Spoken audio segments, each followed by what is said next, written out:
Hey everyone, I just wanted to take a quick minute to let you know that we've launched our Patreon site and that you can now become a supporter of the show. The awards in there include artist features on our website and shout outs on the show, as well as open invitations to join fellow patrons in our roundtable discussion episodes. So if you think you might be interested, please take a look at the link in the description or just go to patreon.com/@percussion, so /at percussion. Okay, thanks for listening.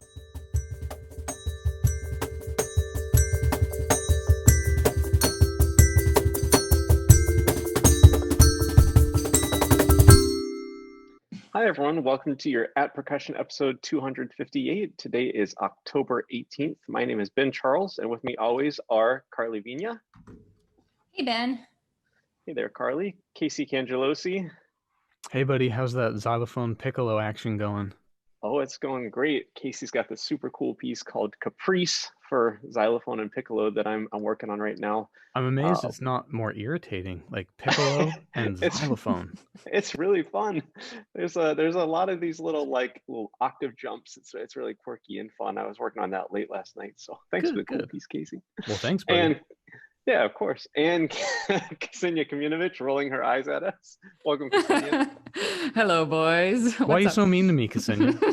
It amps up the ratings. Come on. You told me to.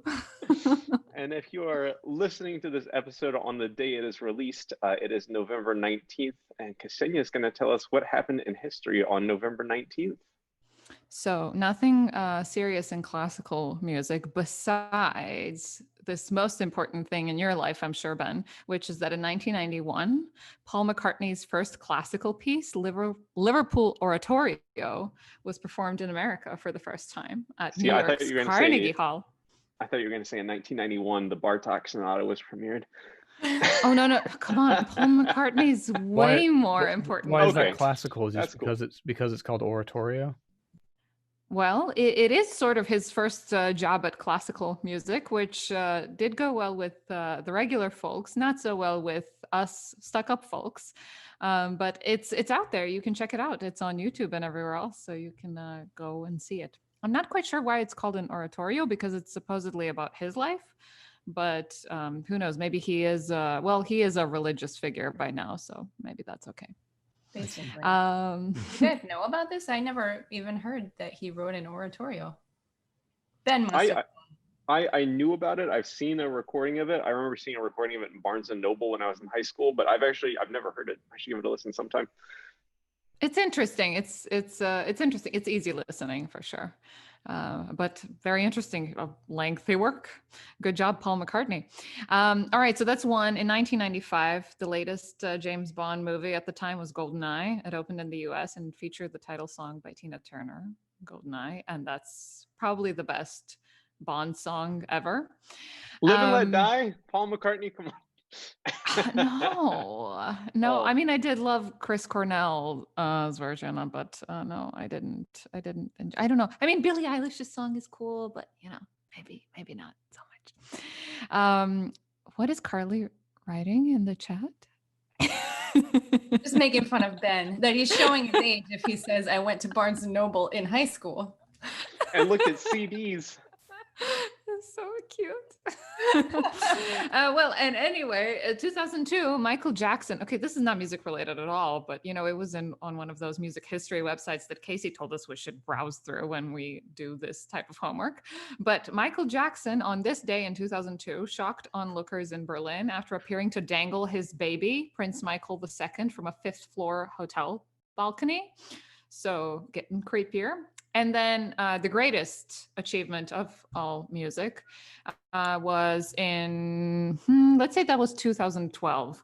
I forgot to write down the year. But People magazine named Adam Levine Sexiest Man Alive, making him the first musician to earn the title in the feature's 28-year history. So there you go. We finally got a sexy person, which is very important. I'm hereby naming James Levine the least sexiest person ever to exist. True. Amen for that. Yeah, you don't have to report on everything these websites tell you. It's just like, here's a friendly, some helpful links. You don't have to report on that.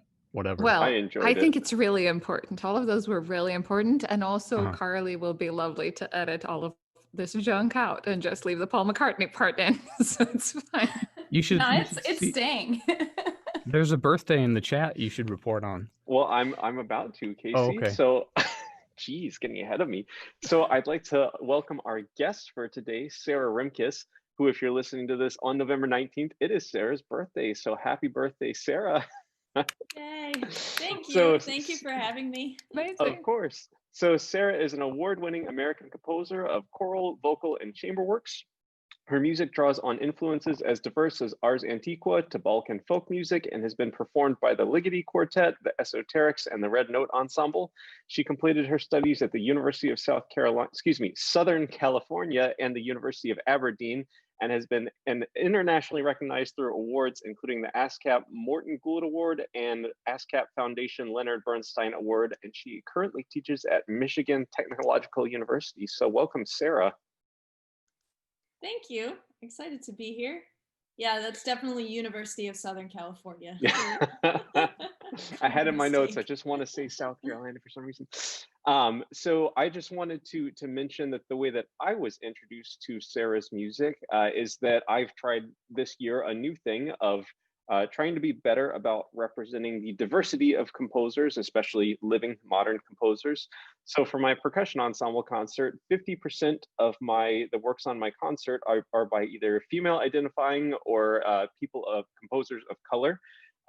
It's, I think, a very important thing that we do now. If you look at my percussion studio, it's actually 50% female. And so I wanted to represent that diversity.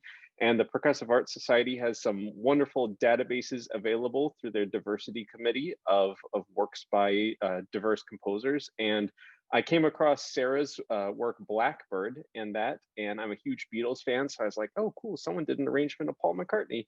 But then it wasn't, but I listened to it and I liked the piece anyway. So we're doing Sarah's piece Blackbird. So Sarah, could you actually start out by telling us a bit about this work Blackbird that I came across? Sure. Yes. It was quite funny. I'm from a small town near Seattle called Bainbridge Island, Washington, and just the place to be on Bainbridge Island, Washington is Blackbird Bakery.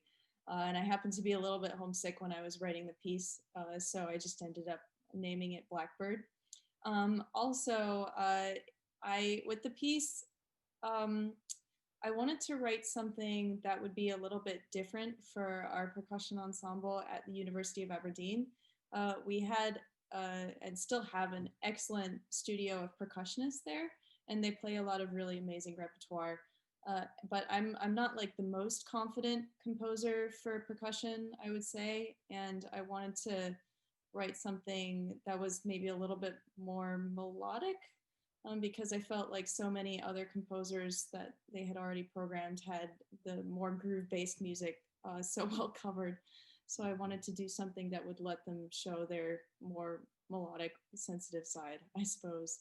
So I came up with this piece that basically arranged a tune, but I made use of the two sides of the marimba and vibraphone separately. So I had four players on two instruments that were kind of using the black keys and the white keys separately. So I ended up with some fun polyharmonic relationships there. And that was kind of how I went about the piece. It was commissioned by Professor Derek Ogston and Margaret Carlaw, who are great supporters of the University of Aberdeen Music Department. So I hope they enjoyed it. And it was first performed back in 2018, which was right about the time that I was finishing up my PhD. So very exciting that the piece is getting a stateside outing. So unfortunately, with COVID stuff now, we're actually not sharing instruments, which I think is probably expected. that makes sense. Yeah, it works, regardless. But I wanted to add, it's funny you kind of said like if you're not familiar, Sarah does a lot of choral work, and you're kind of like I'm not so sure about percussion. And I'm really sorry that I'm going to make a terrible analogy here, but I'm going to go for it. It reminds me of when the Food Network approached Rachel Ray about starting a cooking show, she told them like, I'm not a chef. Like I like your cooking channel is all like wine and I'm beer. It was like, I don't even know how to cut an onion properly. And they said, that's what we like about you. That's why we want you. And when I came across this piece, I was like, oh, it's not drummy, it's not groovy, it's like a lyrical piece. And I was like, that's what I like about the piece. So I think that what you're almost chalking up to be a shortcoming, so to speak, is like a strength in your composition. So I've enjoyed it quite a bit. That's good. That's what I was hoping for. I figured that if it was going to be instruments that I'm maybe less comfortable with than some others, I might as well keep it a little bit more in my comfort zone in some other ways. So I'm glad to hear that came across and that worked out. And I love watching Food Network, so I'm not offended by that analogy in the slightest. I'm offended, Ben. I'm sorry, Casey. Offended. Hey, speaking of getting confident on percussion, you were kind enough to say you're not the most confident on percussion when you're writing. How do you recommend for people, like, are there some go-to pieces you like to tell composers if they say, what are some good examples of percussion writing? Do you have any favorites or go-tos that you, I don't know, maybe were inspired by or you recommend for other people? I remember studying Varèse's music quite a bit in undergrad. And also, I mean, you've mentioned my former TA from USC, Eric Guinivan, and some of the repertoire that he and his percussion quartet performed back when he was still in LA. That gave me some perspective on percussion. Also, there's actually quite a bit of choir and percussion repertoire that is quite popular these days. So that's made me a little bit more comfortable with it, I suppose. I know pieces like David Lang's Little Match Girl Passion. There are a lot of different ways to use percussion. So I don't know. There are all kinds of things out there. Cool. Oh, that's great. Drawing a blank on specifics at the moment because it's been a while. But cool. No, that's great.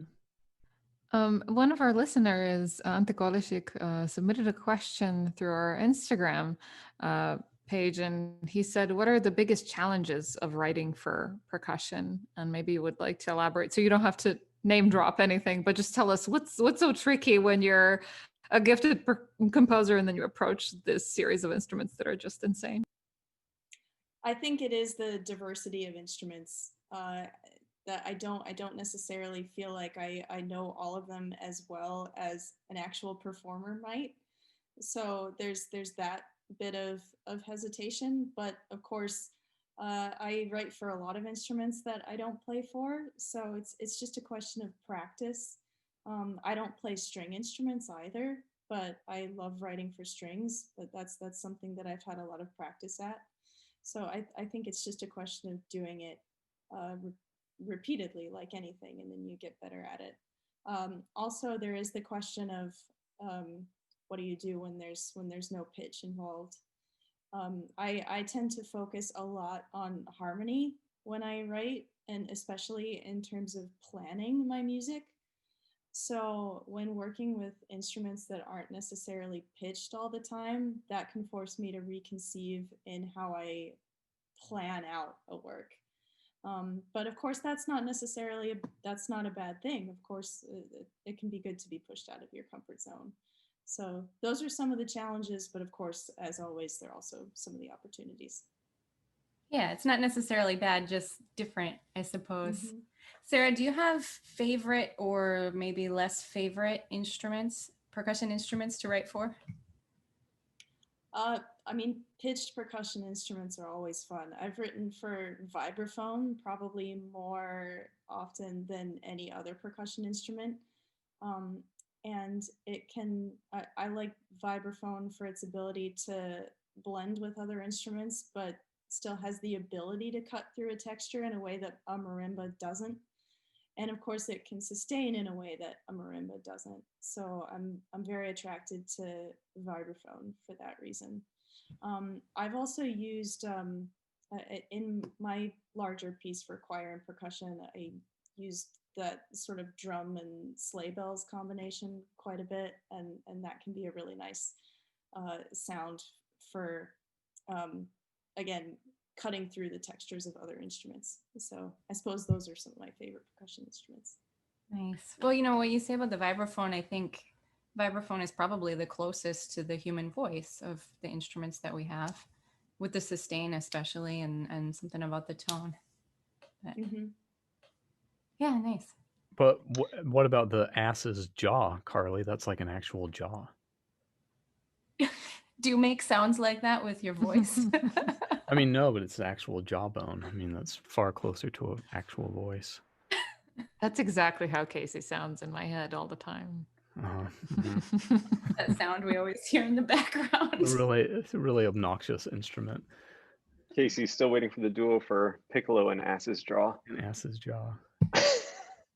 But Sarah, to get back to your music for a minute, your bio mentions that you have influences from Balkan and Scandinavian folk music, and whenever I hear folk music, I like automatically my mind just goes to Bartók and his efforts in early musicology and folk music, and he obviously transcribed quite a bit of folk music. And so we had a question from Kenneth Stewart that says, do you transcribe folk music? And just to further elaborate on that, can you tell us how folk music has influenced your composition? I wouldn't say that I transcribe folk music personally. You know, luckily many musicologists have come before me, and between their work and the power of the internet and information access, we have quite a bit of access to folk music from around the world that has already been recorded and already been transcribed in a lot of instances. Of course, I do arrange folk music sometimes for choirs. I've arranged several traditional American folk tunes. I've also arranged a lot of shape note music, which occupies a bit of an interesting place in between folk music and what we might consider concert music, because it is notated. So those kinds of, I have done arranging of those kinds of things. Pardon me. In terms of my influences from folk music, I've certainly been influenced by shape note music a lot in the way it uses harmony, and how it tends to revolve around open fifths as opposed to triads, and the way that it negotiates those cadences and those relationships has been very influential on how I deal with more simple or tonal chord progressions. I've also been very influenced by Bulgarian folk singing in particular. And if you're familiar with this music, you know that it revolves a lot around really intense vocal clusters and dissonances that are really, really fun to sing. And it takes advantage of a lot of really close intervals and the differences between whole steps and half steps. And these are certainly things that I've taken on board in my work quite a bit. Those are just two of many things I've sort of explored. But yeah, those have been quite influential on me. Yeah, go ahead, Ben. No, I just had a question. Actually, three of us, our teacher is Bulgarian. And so, and I know Bulgarian folk music also has a lot of really interesting meter in it. Have you experimented with that at all? Yeah, definitely. A lot of my instrumental works in particular, I'll have a lot more leeway to experiment with the meter than I might have in a choir piece, just because it tends to work a little bit better, at least for Western singers. The irregular meters might be a little bit more challenging, so I've done a lot of that in my instrumental music, and using some of those 7/8 and 9/8 and 5/4. Certainly I love doing that when I can, I would say. You mentioned shape note music, and in like the attic of my brain, that's some kind of choir tradition thing, and it's a notation that's we've more or less moved on from. Can you describe, I mean, for some of our listeners, just what that is quickly, but also maybe what you find really valuable about it, and maybe what there is still left to use there? Shape note music is a singing tradition that evolved out of singing schools in the early United States, particularly in New England. It migrated down to the southern, southeastern United States in particular. And this is a tradition of choral singing that it was practiced in churches, but not necessarily in church services. It revolves around a body of repertoire that is specific to shape note singing or sacred harp music. The sacred harp is their main book of music that they use. And basically the notes are readable as we would read any other sheet music, but the notes are in different shapes, and they're different shapes based on what scale degree the note is within the particular key. And the shapes are just another mnemonic device to help people learn to read music faster. So if you don't have so much experience with reading music, it's just another way to help you learn. They also use solfege syllables, again in a way that might sound familiar to us that have learned singing solfege in a musicianship class, but they only use 4 syllables instead of 7. So it's music notation very, very similar to ours, but with just a couple of extra mnemonic devices. And what it's known for is the particular singing style that singers tend to use when singing this music, which is really nasal and forward and intense, and quite stunning in its own way. But also the music itself has some distinctive qualities to it because of the diversity of backgrounds of the people who wrote these tunes, which are kind of similar to hymn tunes oftentimes. But they have some harmonic and voice leading traits that are pretty distinctive. So it's harmonically a little bit more similar to even like early Renaissance or medieval choral music, which is kind of an interesting relationship to me. So both in terms of the singing style and in terms of its harmonic peculiarities, it's been of interest to me for some time. Does that answer your question? I think that was the best explanation we've ever gotten on this topic. Oh, good. So, yeah. Thank you. You're hired. So I wanted to go back a little bit to that conversation about folk music. We've been talking a lot, especially recently, about diversity and appropriation versus appreciation and so on. So when you, for example, say, I don't know, again, I will preface this that I don't know everything about your family tree or your lineage and whether you are influenced by Bulgarian music from afar or from up close. But let's say that, how do you approach these fascinations that you develop for folk music that perhaps does not belong to your family, but you make sure that you avoid all ways of stealing, offending, and everything else that none of us want to do when we appreciate this music?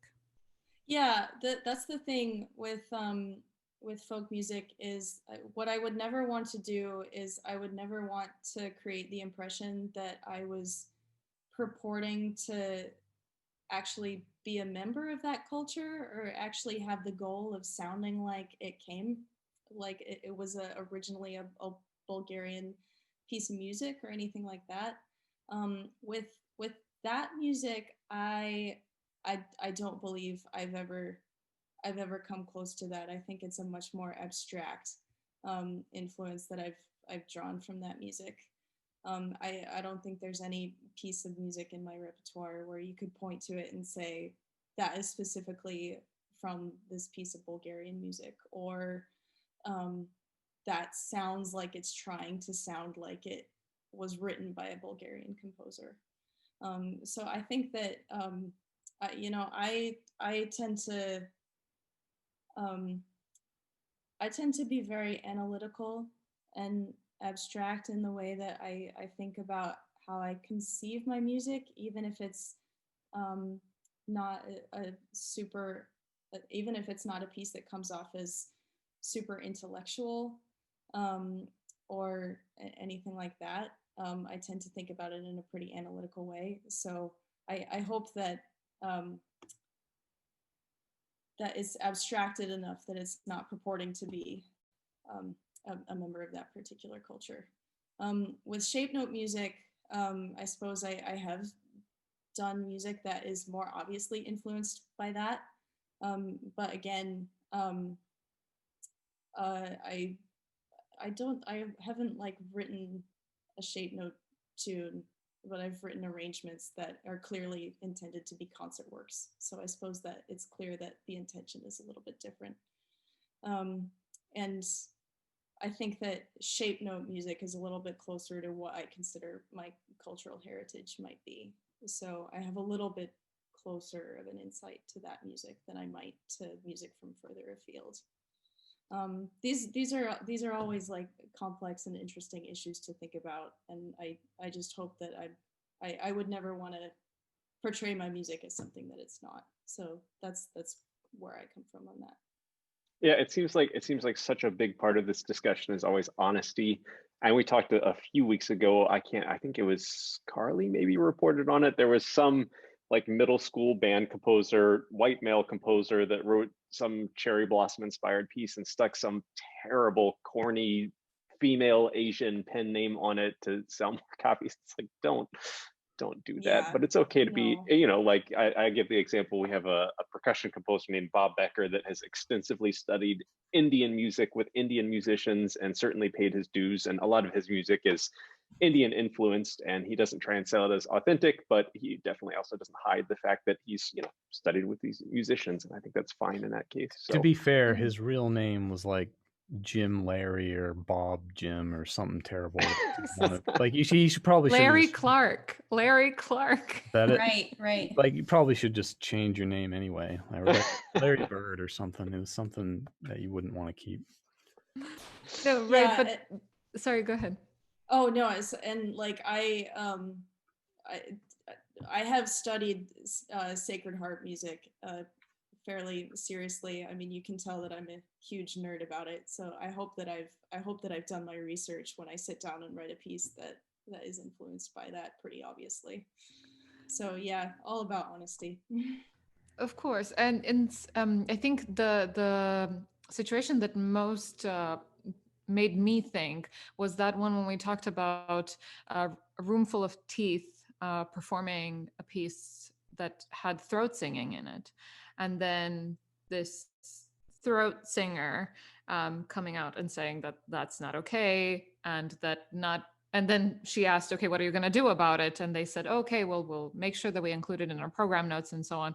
And her response again was something like, so you're going to give an anthropological lecture, meaning lecture at the beginning of everything? No, you need to pay money to say charities or societies, this money needs to go back into the community where this music came out of, where your inspiration came out of.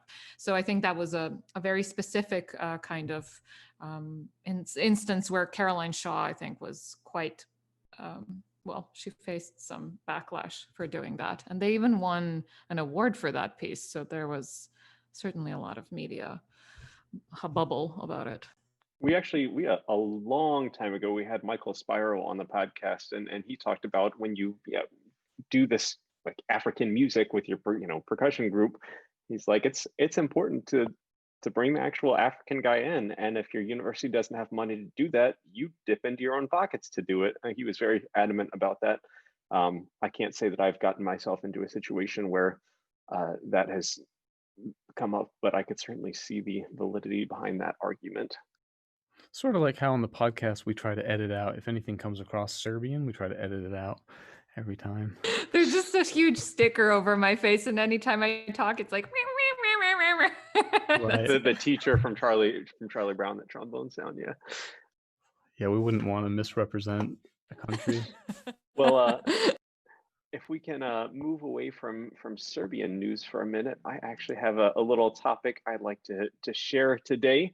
And when I was reading Sarah's website, I noticed that when she was at the University of Aberdeen, she developed a course on the music of George Crumb. And as I admitted before we started recording, I'm like, George Crumb is one of a few composers that I feel like ashamed at how little I really know about. So I was happy to dig into George Crumb, and I found there's a little NPR sort of interview slash podcast almost thing. It's about 8 minutes, called "Composer Crumb Enjoys a Revival" from NPR's All Things Considered. You can check that out. But just a little bit of background about him and a little bit about his music. He was born in Charleston, West Virginia on October 24th, 1929. And we were recording this on October 18th, which means that in just a few days, on Saturday, October 24th, it will be Crumb's 91st birthday. So happy early birthday, George Crumb, or late birthday if you're listening to this when it's released. George Crumb began to compose at an early age. He went on to study at Interlochen, Mason College of Music and Fine Arts, University of Illinois, and University of Michigan. He also studied at the, pardon my bad German pronunciation, Hochschule für Musik in Berlin as a Fulbright Fellow. He taught at the University of Colorado and University of Pennsylvania. He's won several significant prizes, including the 1968 Pulitzer Prize for his orchestral work, Echoes of Time and the River, and a Grammy Award in 2000 for the Best Contemporary Composition for his Star Child for Orchestra and Voices. He's known as much for his penmanship as he is for his music. He has these fascinating, beautiful, very intricate, all hand-drawn scores. And this is my little opinion on what I know. I would say, much like Ives, his music is absolutely steeped in Americana, but also uniquely his own. It's so cool when we have so many wonderful, amazing European contemporary composers. Ligeti certainly comes to mind, to actually have an American hero.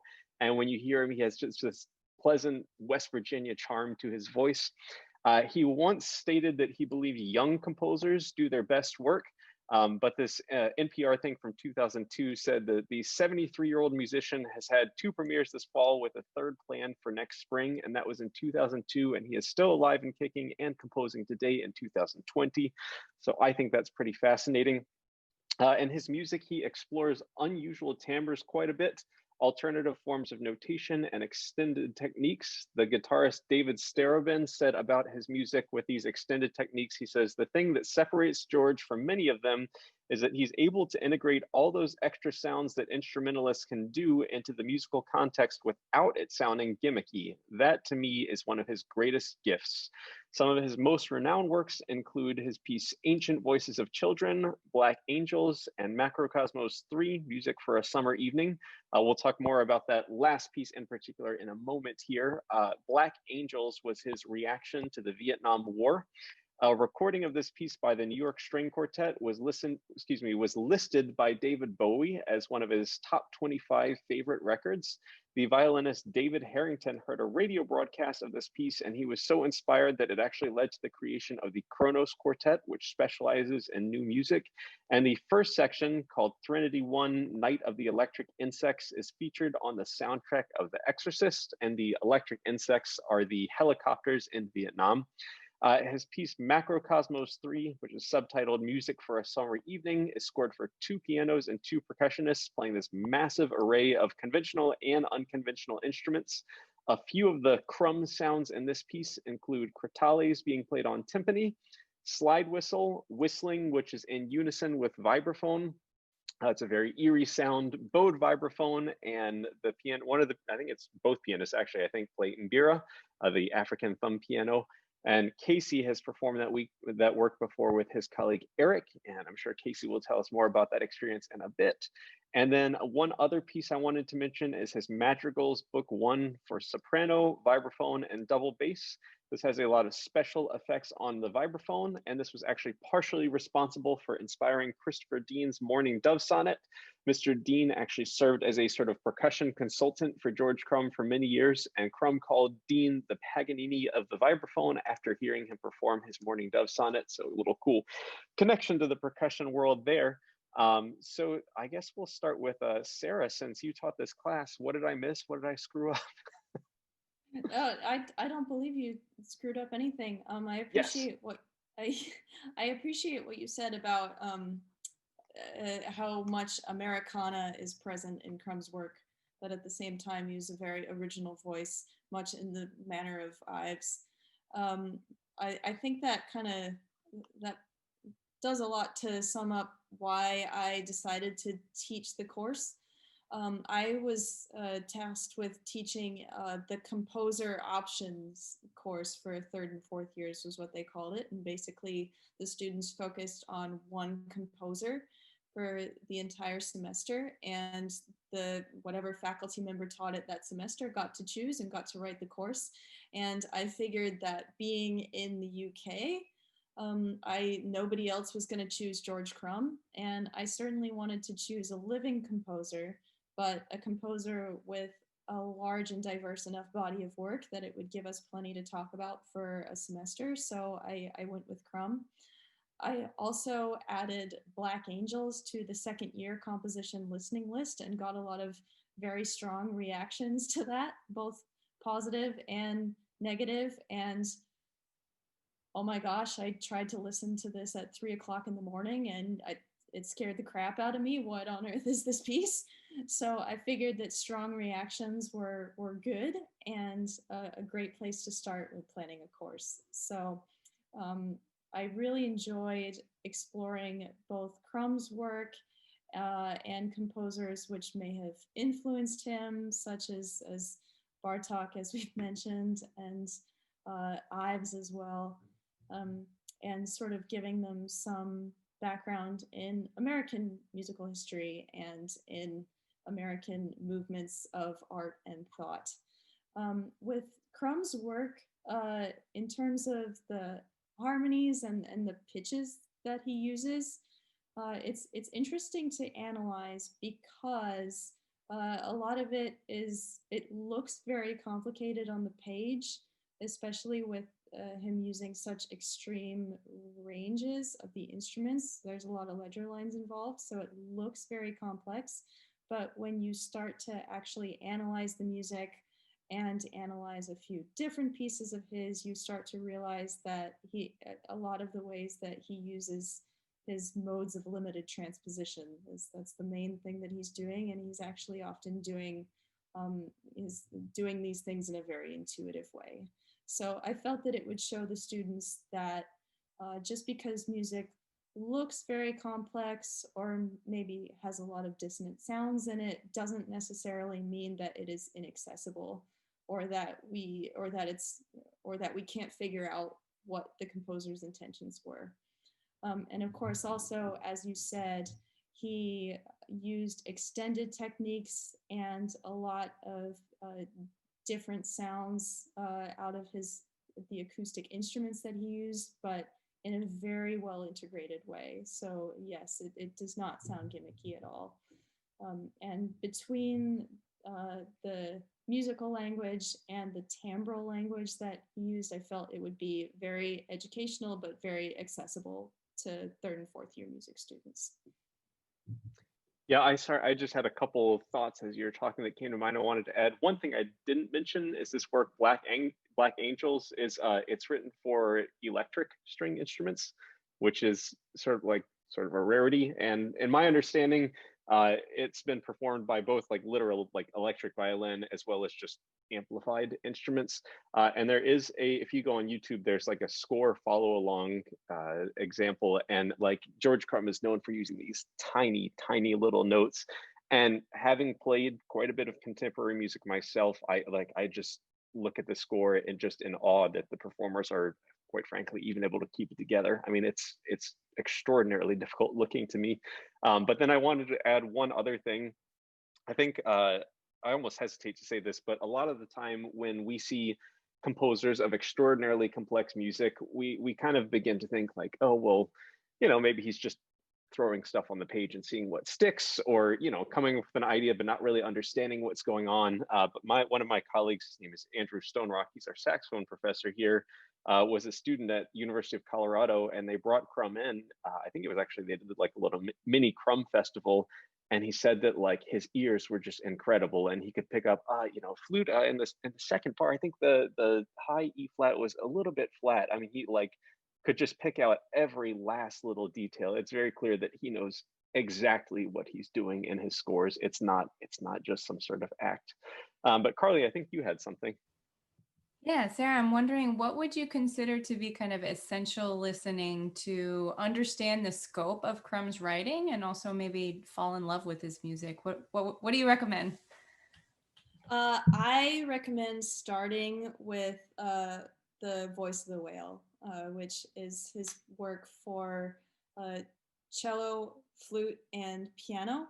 I knew a pianist once through a summer job who told me that the only time she ever cried while performing was performing this piece.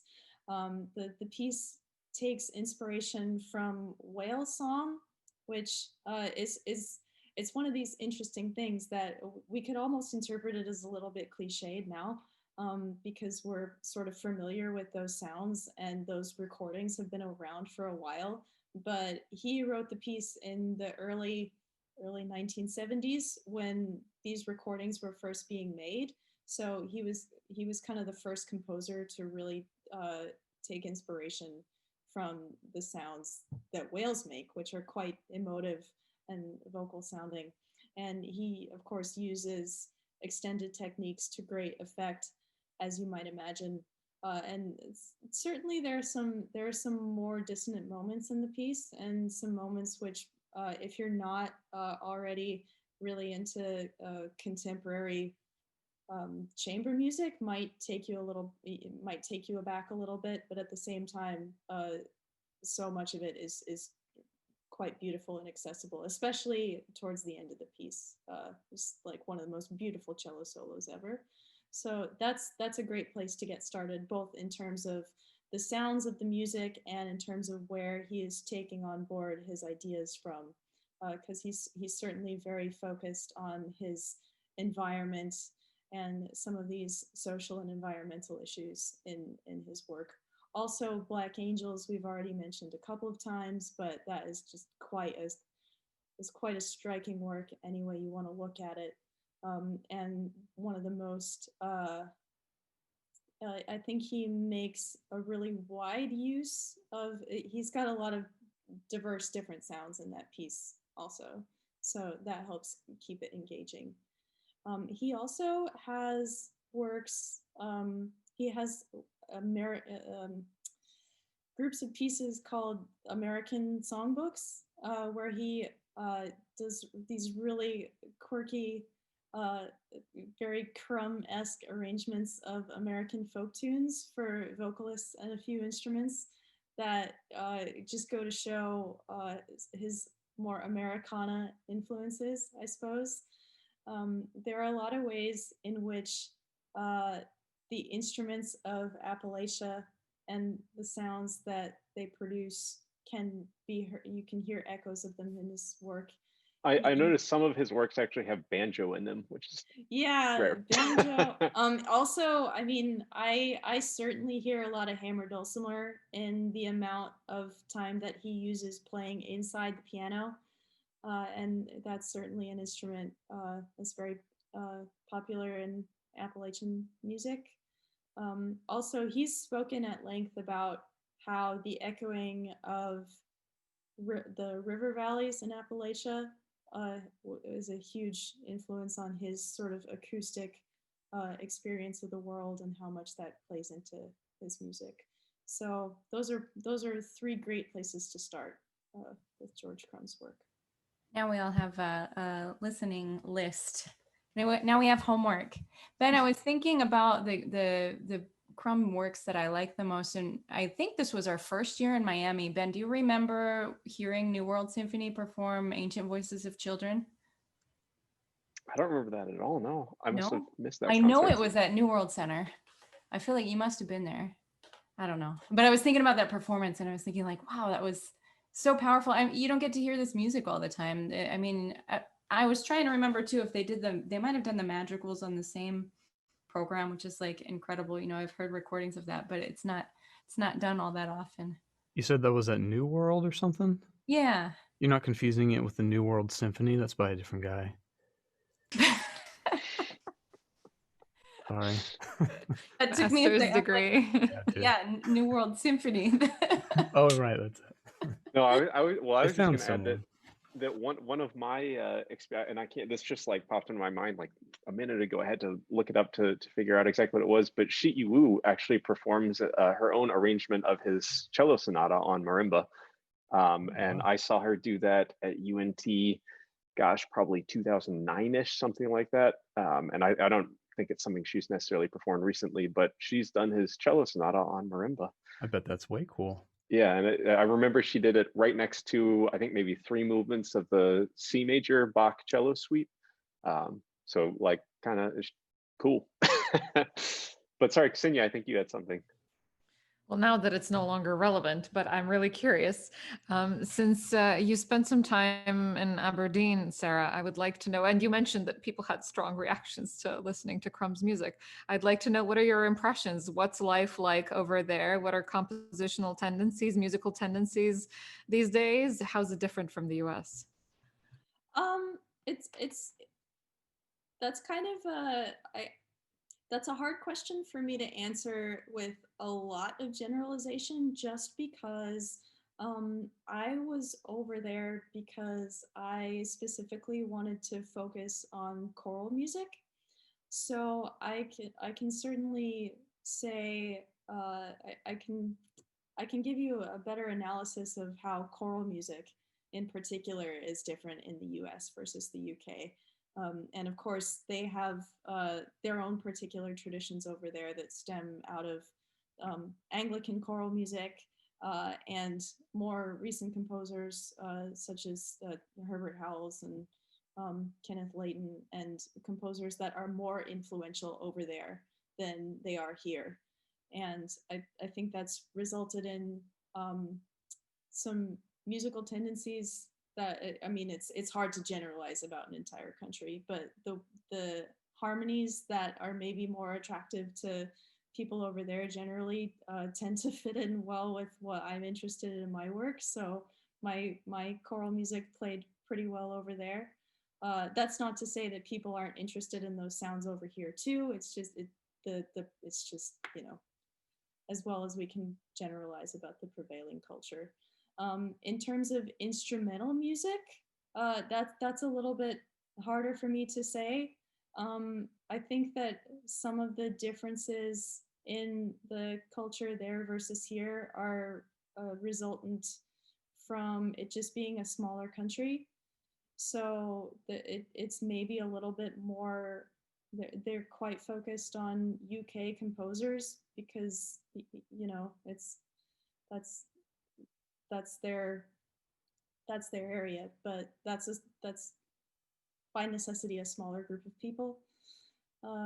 So I don't know. It's the culture is different based on the size of the country as much as anything. I don't know if that answers your question or not, but it's hard to generalize about these things. Oh, no, sure. And sorry, I did throw a curveball, but it's always interesting to know. And it's interesting to know. And I feel like in some countries, people really do emphasize a lot of playing of their own composers. And in others, they're much more open to playing a lot of diverse composers, and they're not particularly attached to their own, you know, musical heritage as much. So I was curious to know what's going on in Aberdeen, but that's cool. Yeah, they are quite attached to their own heritage, but I mean, so are people in the United States, I suppose. But I guess we tend to still play a lot of continental European composers, and there are a lot of composers that are quite well known in the UK that we might not necessarily know about so well over here. Sure. Who's that Elgar guy? Never heard of him. He wrote some cello piece. I don't know. Well, Jackie DuPuy hanging. To get back to Crumb for just a minute, Casey, why don't you tell us what trouble you're getting us into today with Crumb? Crumb bingo. All right, look, it's time for Crumb bingo. You each have your Crumb cards. I thought I would. I've you know, acquired a small collection of Crumb instruments, and something I think that's so cool that George Crumb does is he gets all these really great colors and sounds out of percussion instruments, some of which are simply combinations of other percussion instruments. So I think a lot of composers who get unique sounds, and I'll say unique because they are literally looking for a one of a kind sound, which if something's one of a kind, another instrumentalist can't go and replicate it unless they have the exact actual instrument. So they'll say, oh yeah, I want a gong here, but they like has to have this exact overtone spectrum and it has to be really, really specific. And they don't know how to say like, yeah, it's got to be this exact specific thing. But Crumb is he seems to really, I mean, I've seen his pieces, of course, for years and all these different substitutions and things like that. And when he just says low bell, which I'm going to show you what I used for my low bell once for one of his, I've seen all sorts of different versions, and it's just always great as long as it's something that fits into that sound. So I thought I would just take you all on a quick tour of just some of those Crumb colors for percussion. And I know this will be repetitive for a lot of our listeners, but I think for a lot of our other listeners, it'll be really probably some new territory. And even if And it's if I could, instrument, yeah, I was going to say, if I could just show everyone what exactly Casey did, I'll share my screen for a second. sure. He actually made a Crumb bingo board. There Well, you not have only it. that, I made a unique bingo board. Yeah, for everyone has one. So this is mine. This is if you're watching on Look YouTube, at my you can last see- name. You can see how Casey butchered Ksenia's name.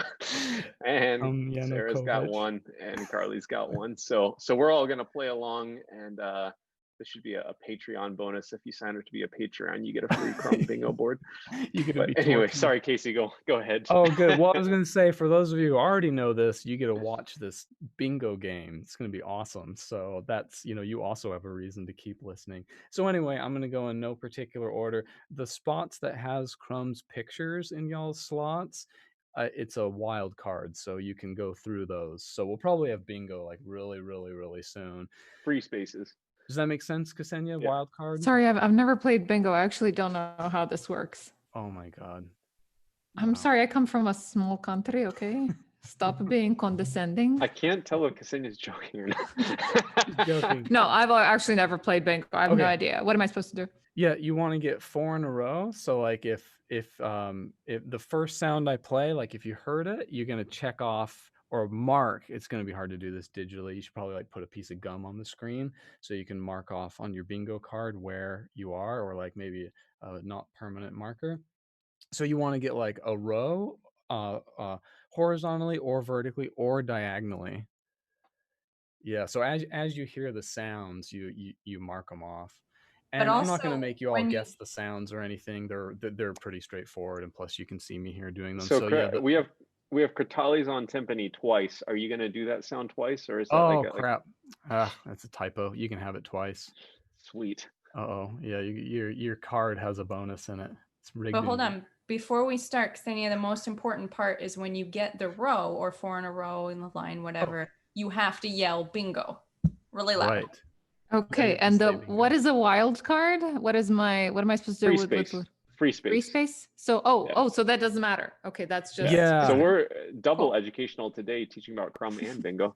Thank you. I know, I had no idea. All right, let's do this. So yeah, if it has Crumb's face in it, you already have won that spot. Okay, thank So I you. bet it'll go Thank you. kind of fast. So yeah, one thing, and I'm not going to go into a long like history of all these instruments, A, because I don't know, and B, because I think I haven't prepared that at all. But a sistrum, we had to have sistrum in music for a summer evening. So if you have sistrum on your page, you can mark it, which you all do. This is one of 2 styles of sistrum. It's basically like loop with janky metal in it, and this is kind of modern sistrum, which from what I can tell is after like the ancient Greek sistrum. And another real common one is the Egyptian sistrum, which is funny. This one has like a little Egyptian cat on it, although it's not exactly the Egyptian style. The Egyptian ones have metal janky pointy pieces going out to the side, and they sound like really, really earthy and gritty. But these are basically just tambourine jingles with some beads in between, so it sounds extra janky. And supposedly Crumb, he wanted the symbology of these instruments as well. So if you had a choice, like, oh, I'll just use like a janky tambourine, like, well, it would help if it wouldn't look like a tambourine, though. That might be the right sound, but the symbology of these was apparently important to him. Another one, less symbolic, This is, of course, just a slide whistle, and he even specifies that he wants the cheap plastic slide whistle.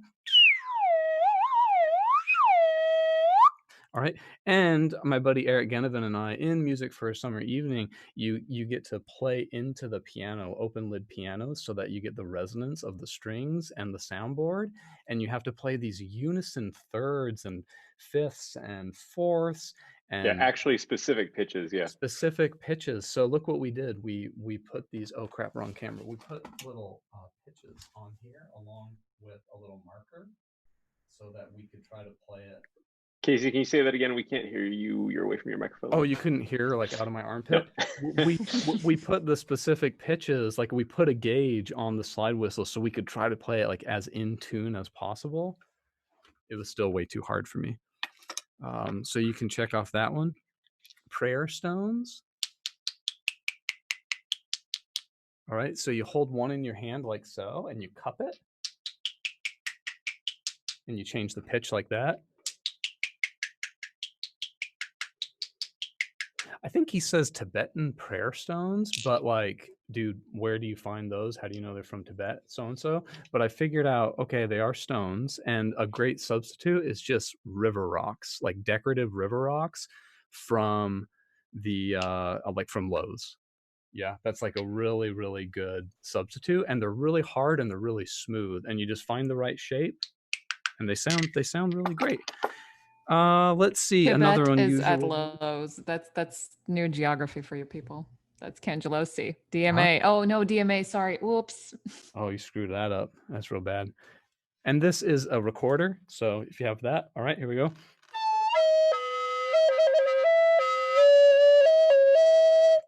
It's really, really bad. Wow. I know. Let's see. Temple bells.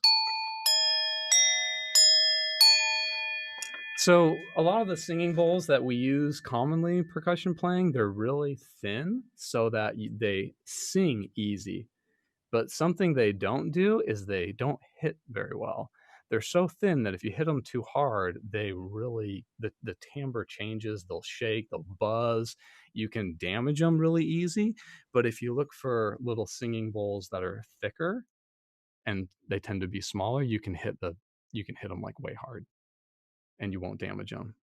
You know, a lot of composers, they want a certain sound, but they don't take into consideration, yeah, that sound is really lovely, but not at fortissimo. In fact, it doesn't work at fortissimo. So you might have to change your instrument a little bit. I mentioned earlier a low bell. So I used a big singing bowl for the low bell.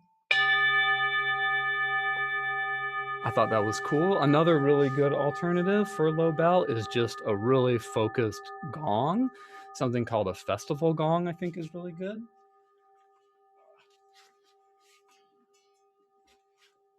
That's this one, this thick, flat gong.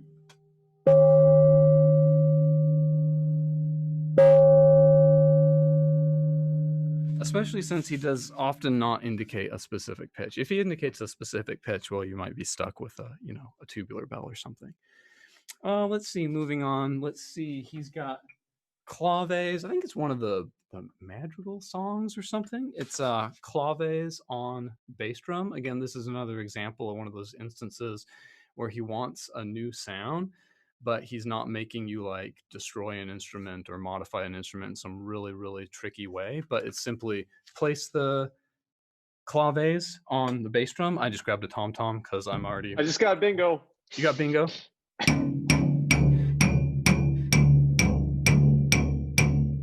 Ben, you win a prize. What's the prize? I don't know. He doesn't really win a prize. $50 to Casey's website.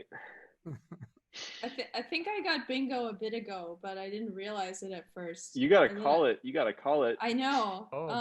Because I had the recorder, and then I had Crumb's face, and then Sistrum, and the pitched slide whistle. I think that gave me bingo.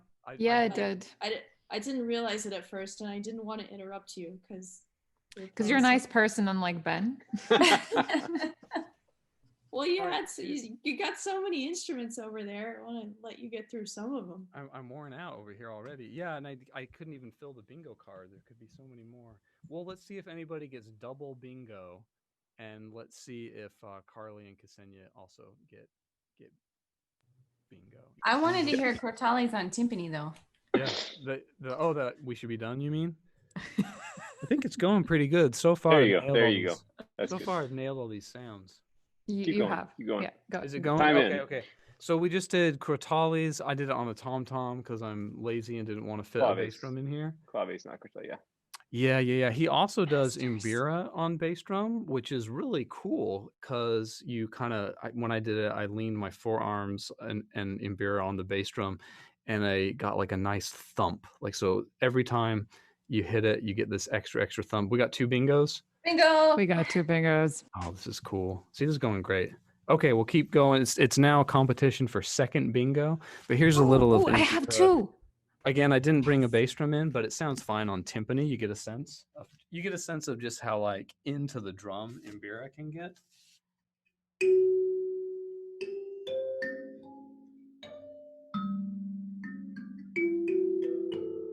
And he never asked for this, but you can't help but do this. Can you guys hear some bending? Cool. And he doesn't ask for that in anything I've played, but it's just to illustrate how deep it does go into the drum. So that's Imbira on timpani, and then also in music for summer evening is Crotales on timp. This is fun. I think we all know what this sounds like.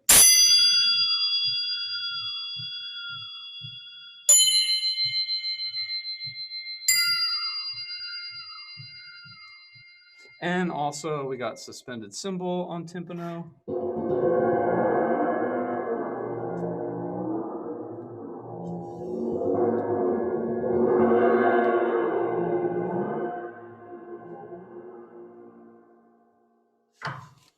I was going to mention Jennifer Higdon stole the Crotale thing for her percussion concerto, and Michael Doherty uses the cymbal thing in his timpani concerto.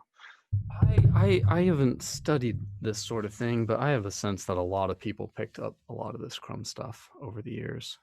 If you look at the dates and like who done it first, I would guess a lot of it goes right back to Crumb, but that's just a guess.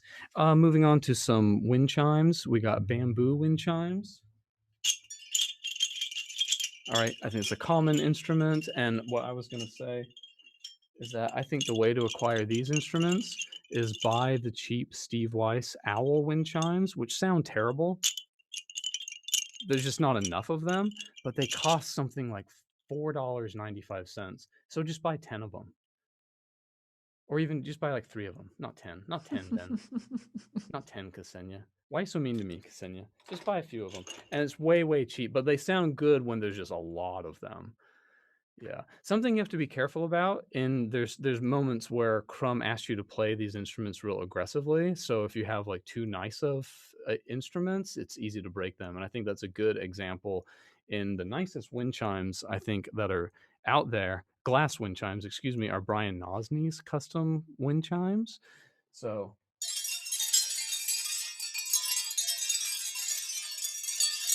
those are Brian Nosny's glass chimes. They're really nice. They sound great, but I think it's scary to be aggressive with them. So you can also just go on Amazon and buy like cheap, artsy looking glass wind chimes, and I think they sound really good too.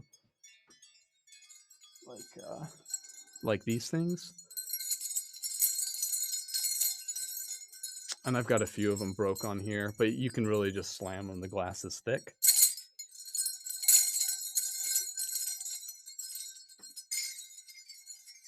And again, if you buy 2 sets, you can really, get a lot more action out of them.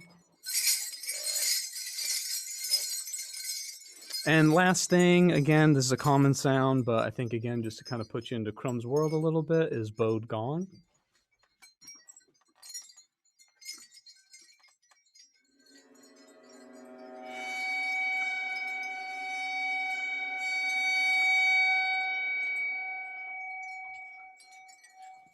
And I think that's it. No double bingo? I think we all just filled our boards. Yeah. Well, congratulations. You all get a prize. I was going to say, I lived in West Virginia for 6 years. I taught at a little university out there, and it was like an hour and a half from Charleston, which is like the big city. That's the capital, and that's not a big city at all. I think there's pretty much anywhere in West Virginia. I mean, you can get the clearest nights I've ever seen were growing up in Utah, like like 15 minutes outside of the small city, and then just in West Virginia. So I feel like George Crumb, to me, is just personal opinion.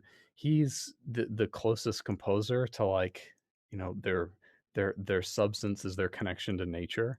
Like, there's so much symbology and ritual and stars, and I mean, he talks about that so much, and it's sort of like John Luther Adams, like talking about like the great outdoors and just like the massiveness, expanse of the outside.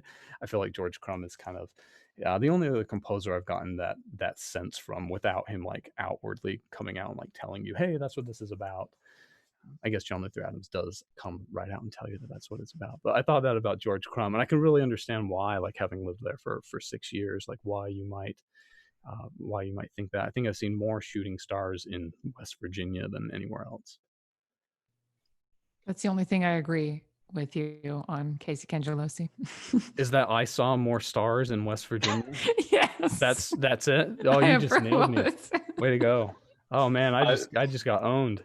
Oh man, I have a really funny quick anecdote to say about that. But I just wanted to mention also one thing that's so interesting to me about George Crumb is so much of his music is just like dark.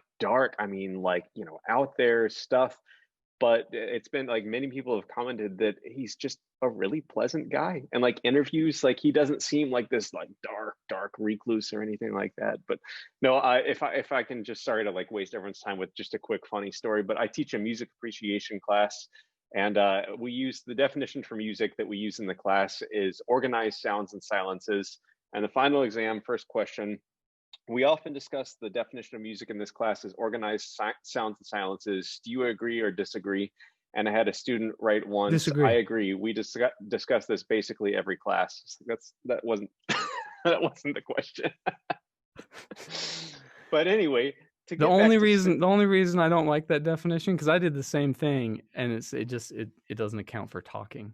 Like talking fits that definition. Well, John Cage would probably say that's music.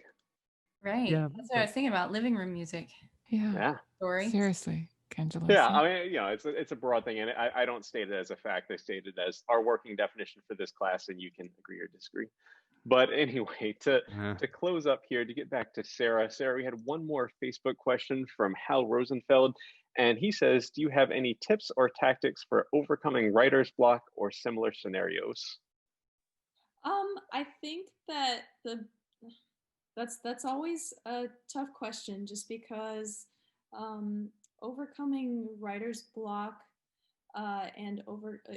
which is often sort of in tandem with overcoming self-doubt and sort of excessively self-critical thoughts.